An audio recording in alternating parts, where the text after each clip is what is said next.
Hello दोस्तों, मेरा नाम चंद्रशेखर है और आज के इस वीडियो में हम बात करेंगे हंगेरी के वर्क परमिट की।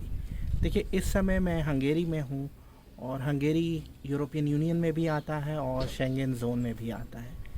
इनफैक्ट हंगेरी में वर्क अपॉर्चुनिटीज़ बहुत ज़्यादा हैं, स्किल्ड वर्कर्स के लिए, अनस्किल्ड वर्कर्स के लिए। इनफैक्ट इसी साल ऐसी मीडिया रिपोर्ट्स भी थी कि हंगेरी ने फॉरेन वर्कर्स को हायर करने के प्रोसेस को आसान बना दिया है। तो अगर आप हंगेरी में काम करने का प्लान कर रहे हैं तो मैं आपसे रिक्वेस्ट करूंगा कि आप इस वीडियो को लास्ट तक देखना, क्योंकि मैं आपको बहुत सारी यूज़फुल टिप्स देने वाला हूं हंगेरी के वर्क परमिट के बारे में। इससे पहले कि हम आगे बढ़ें, मैं आपसे ये भी रिक्वेस्ट करूंगा कि आप हमारे YouTube चैनल को सब्सक्राइब कर लीजिए, क्योंकि ऐसी यूज़फुल इन्फॉर्मेशन मैं आपके साथ रेगुलर बेसिस पे शेयर करता रहता हूँ। अब देखिए, मेरे हाथ में नोटबुक है। मैंने नोटबुक इसलिए रखी है क्योंकि मैंने इसमें नोट्स बनाए हुए हैं कि मुझे आपको क्या क्या इन्फॉर्मेशन देनी है। अब देखिए, हंगेरी मध्य यूरोप का एक देश है। राजधानी हंगेरी की बुडापेस्ट है और करेंसी हंगेरी की फोरेंट है। अब देखिए, हंगेरी जो है, इसका इतिहास 1000 साल से ज़्यादा पुराना है और हंगेरी ने 1 दर्जन से ज़्यादा नोबेल पुरस्कार विजेता प्रोड्यूस किए हैं, हंगेरियंस या हंगेरियन ओरिजिन के लोग।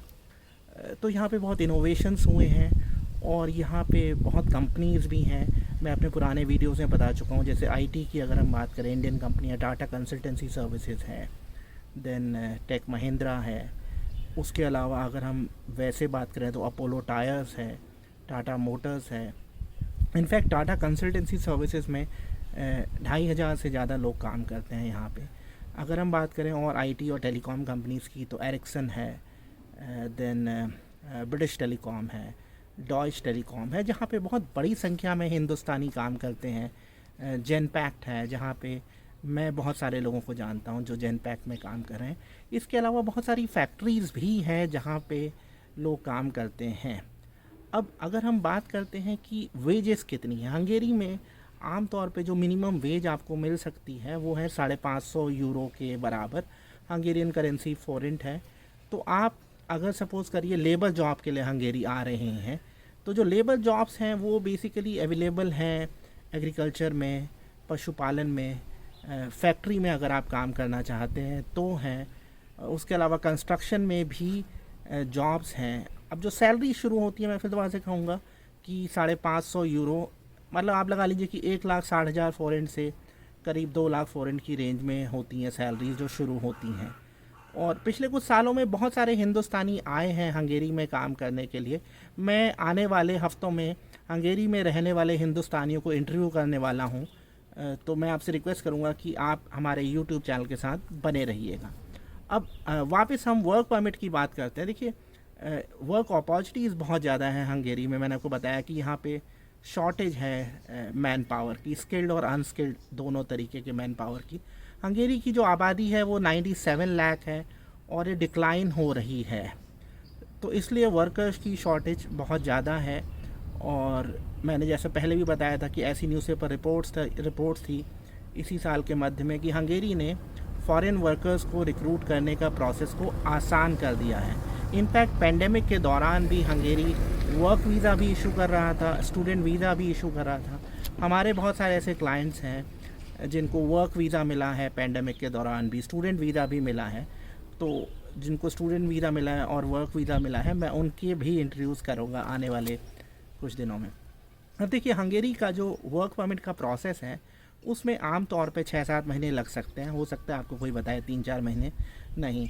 अब इसमें स्टेप्स क्या क्या होते हैं। पहला स्टेप होता है कि आपको एम्प्लॉयर ढूंढना है। अब एक बार एम्प्लॉयर मिल जाता है तो उसे लेबर ऑफिस से अप्रूवल लेना पड़ेगा कि मैं एक नॉन ईयू नेशनल को हायर करना चाहता हूँ। तो ये दूसरा स्टेप हो गया। सिर्फ कॉन्ट्रैक्ट के बेसिस पे आपको वीज़ा नहीं मिल सकता है। तो आपके लिए 2 चीज़ें ज़रूरी हैं वीज़ा अप्लाई करने के लिए। एक है आपका कॉन्ट्रैक्ट हो उस कंपनी के साथ जिसने मेंशन्ड हो, सैलरी कितनी है, क्या वर्किंग टर्म्स एंड कंडीशंस हैं, कितने साल का कॉन्ट्रैक्ट है। इसके साथ लेबर ऑफिस का अप्रूवल भी चाहिए, तभी आप वीज़ा के लिए अप्लाई कर सकते हैं। और हंगेरियन एम्बेसी बहुत क्विकली रिस्पॉन्ड करती है, अपॉइंटमेंट भी बहुत आसानी से मिल जाते हैं अगर हम कुछ और कंट्रीज़ के साथ कंपेयर करें तो। और आम तौर पे वीज़ा एप्लीकेशन के 4 से 6-7 हफ्ते में मिल जाता है। तो जो पूरा प्रोसेस है वो 6-7 महीने में हो जाता है। और वेजेस मैंने आपको बताया कि 550 यूरो से शुरू होती हैं, लेकिन अगर आप स्किल्ड हैं तो वो ज़्यादा होंगी। और लिविंग एक्सपेंसेस बुडापेस्ट के जो हैं वो हम मुंबई से कंपेयर कर सकते हैं। हाँ, किराए महंगे हैं, लेकिन खाना पीना और चीज़ें इतनी महंगी नहीं हैं। लिविंग कॉस्ट पे मैं एक अलग से वीडियो बनाऊंगा। और हंगेरी वर्क परमिट पे मेरे ऑलरेडी वीडियोस हैं, लेकिन मैंने सोचा कि मैं आपको अपडेट कर दूं, क्योंकि अगर आप प्लान कर रहे हैं हंगेरी में वर्क करने का, तो मैं क्या कर रहा हूँ, मैं आपके साथ लिंक भी शेयर कर रहा हूँ डिटेल्स में। मतलब वो जो ऑफिशियल वेबसाइट है कि कैसे आपको वर्क परमिट के लिए क्या क्या डॉक्यूमेंट्स चाहिए, वो मैं आपके साथ लिंक शेयर कर रहा हूँ, वो आप देख लीजिए। एक और एडवांटेज मैं आपको बता देता हूँ हंगेरी का, कि फैमिली रीयूनिफिकेशन वीज़ा का प्रोसेस भी बहुत ज़्यादा कॉम्प्लेक्स नहीं है। यानी अगर आप एक बार आ जाते हैं हंगेरी में, आपके 4-5 महीने के बाद आपके आने के आपकी फैमिली भी आ सकती है।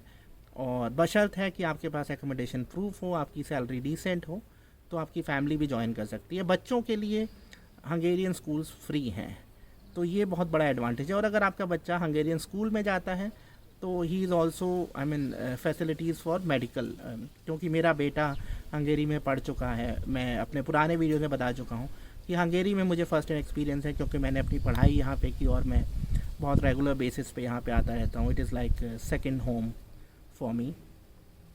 तो अब होता क्या है, मुझसे कई बार लोग पूछते हैं कि 6-7 महीने का प्रोसेस बहुत ज़्यादा है। नॉर्मली इतना टाइम लगता है, अगर कोई आपका कम टाइम में काम करा देता है, मतलब आपको वो वीज़ा मिल जाता है, तो अच्छी बात है। और अच्छा कंट्री है, सेफ़ है बहुत। हाँ, वेजेस थोड़ी सी कम है अगर हम और कंट्री से कंपेयर करें, लेकिन एक बहुत बड़ा एडवांटेज है हंगेरियन इमिग्रेशन की जो वेबसाइट है उसके अकॉर्डिंग आप 3 साल में पीआर के लिए एलिजिबल हो जाते हैं। हंगेरी में रहने के बाद 3 साल के बाद आप पीआर के लिए, नेशनल परमानेंट रेजिडेंस कार्ड के लिए एलिजिबल हो जाते हैं। तो अगर आपका प्लान है हंगेरी में सेटल होने का, वर्क करने का, तो ये बहुत अच्छा ऑप्शन है। अब कौन से प्रोफेशंस में अपॉर्चुनिटीज़ हैं? देखिए, अपॉर्चुनिटीज़ हैं अगर आप कंस्ट्रक्शन में हैं, अगर आप आईटी में हैं, अगर आप आईटी एनेबल्ड इंडस्ट्री में हैं, आपको एग्रीकल्चर का काम आता है, और अगर आप हंगेरियन भाषा सीख सकते हैं तो और स्कोप आपके लिए बढ़ जाता है। आम तौर पे होटल इंडस्ट्री में जॉब्स नहीं मिलती हैं जब तक आपको हंगेरियन नहीं आती है। हाँ, फैक्ट्री में बहुत ज़्यादा जॉब्स हैं, क्योंकि हंगेरी में मैन्युफैक्चरिंग कॉस्ट कम है, इसलिए बहुत सारी बड़ी कंपनीज़ यहाँ पे मैन्युफैक्चर करती हैं।